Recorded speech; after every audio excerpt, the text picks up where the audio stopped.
Assalamualaikum warahmatullahi wabarakatuh.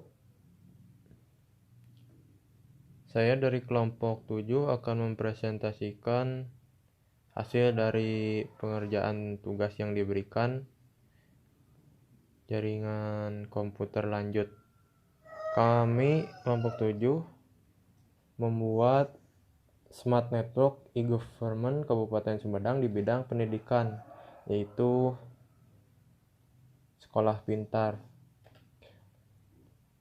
Latar belakangnya, konsep yang akan kami gunakan di pemerintah Kabupaten Sumedang khususnya di bidang pendidikan agar bisa berkembang mengikuti perkembangan zaman, di mana nantinya si pengajar dan pelajar jika masuk kelas tidak lagi mesti repot-repot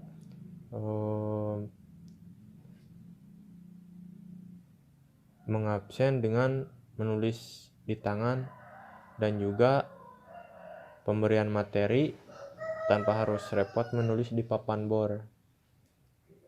Dengan menggunakan alat elektronik berupa PC, nantinya pelajar yang ada di kelas, khususnya di Sumedang, bisa belajar secara efektif dan efisien. Rumusan permasalahannya yaitu bagaimana agar pelajar dan pengajar bisa efektif dan efisien saat belajar. Kemudian bagaimana supaya kita bisa mengikuti perkembangan zaman. Tujuannya yaitu untuk membantu mempermudah proses kegiatan belajar mengajar, serta bisa efektif dan efisien terhadap kegiatan belajar mengajar terhadap sekolah yang mengikuti zaman. Metodenya, kami menggunakan metode studi dokumen, yang dimana pengumpulan datanya yang tidak ditunjukkan langsung kepada subjek analisisnya. Pengumpulan datanya diambil dari dokumen, yang dimana dokumen ini ditulis oleh sumber atau orang yang membuatnya. Kemudian observasi di sini yaitu dengan cara pengumpulan data yang dilakukan lewat pengamatan langsung. Nah, hasil penelitiannya, penelitian ini dilakukan dan dibuat untuk mempermudah proses kegiatan belajar mengajar, serta bisa mengefektifkan kegiatan belajar mengajar terhadap sekolah yang mengikuti zamannya. Dan hasil penelitian menggunakan paket tracker dan langsung bisa dilihat di videonya. Assalamualaikum warahmatullahi wabarakatuh. Saya Ilyas Firdaus, mewakili kelompok 7 untuk mata kuliah jaringan komputer.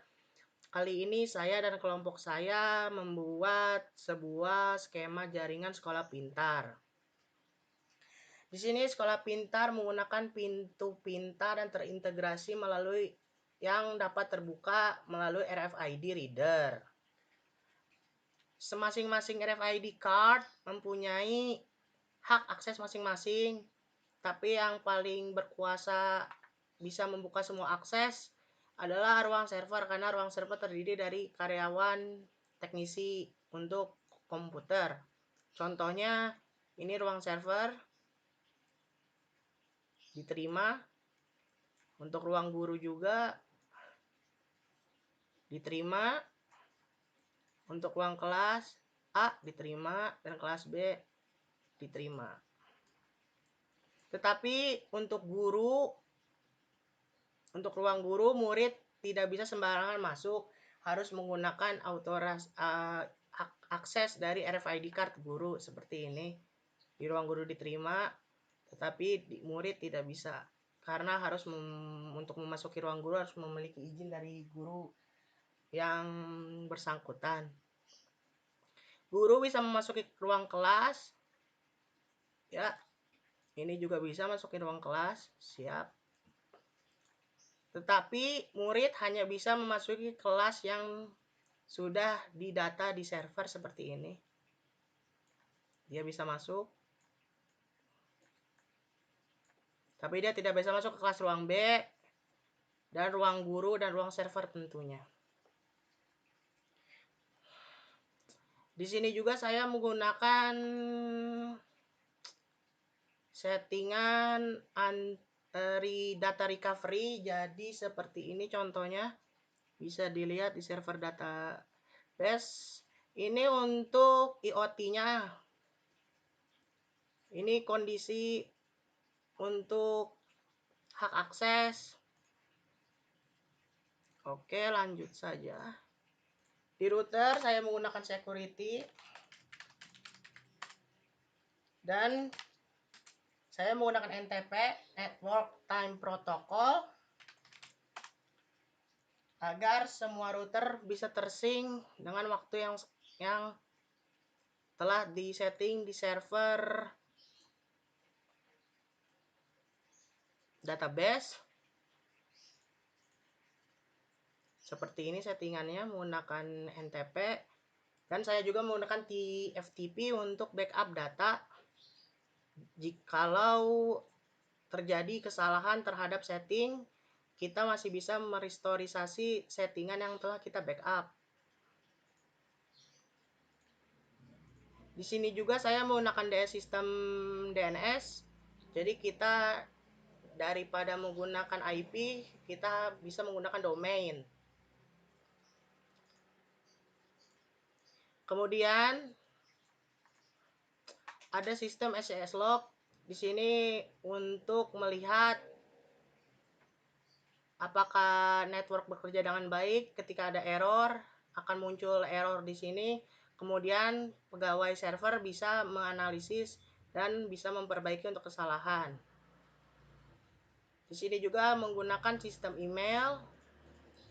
Ini sangat berguna untuk ketika mahasiswa dan guru ingin berchatting. Untuk mengirim data maksud saya. Di sini juga selalu menggunakan FTP untuk menyimpan file-file penting. Untuk di sini DHCP-nya menggunakan DHCP dari masing-masing router. Ini router OSPF perantara antara router server dan router ruang kelas guru agar bisa saling terkoneksi menggunakan IP yang berbeda. Di sini menggunakan multi-layer switch agar tidak perlu menggunakan router lagi. Ini lebih mudah dan melalui metode VLAN. Seperti contoh berikut ini. Di sini menggunakan VLAN dengan mode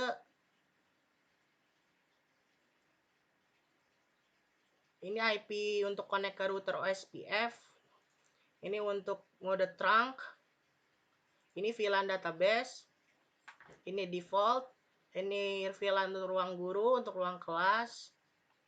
Di sini ruang kelas A tidak bisa mengakses ruang guru.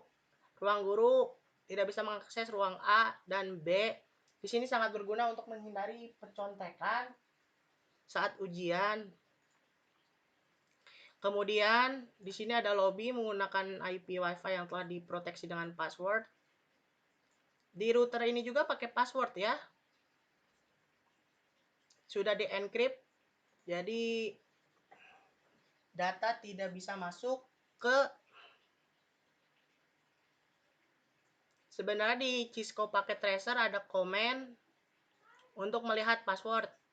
Dan itu menurut saya sangat beresiko. Jadi saya menggunakan encrypt mode agar password tidak bisa terlihat. Di sini ada VLAN manajemen.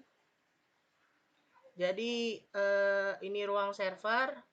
Ini untuk ruang manajemen. Menggunakan VLAN karena bisa saja ntar di VLAN ruang ini bisa mengakses ruang server. Tetapi saya memblokirnya Jadi VLAN 10 hanya bisa diakses VLAN 20. Begitu juga sebaliknya. Ruang masing-masing di sini untuk VLAN juga telah dikonfigurasi untuk memblokir semua server.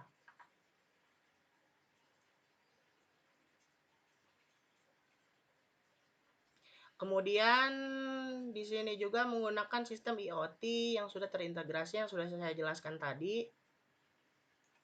Di sini menggunakan fitur email, fitur DHCP pada router, menggunakan OSPF untuk mengkoneksikan yang tadi sudah saya jelaskan.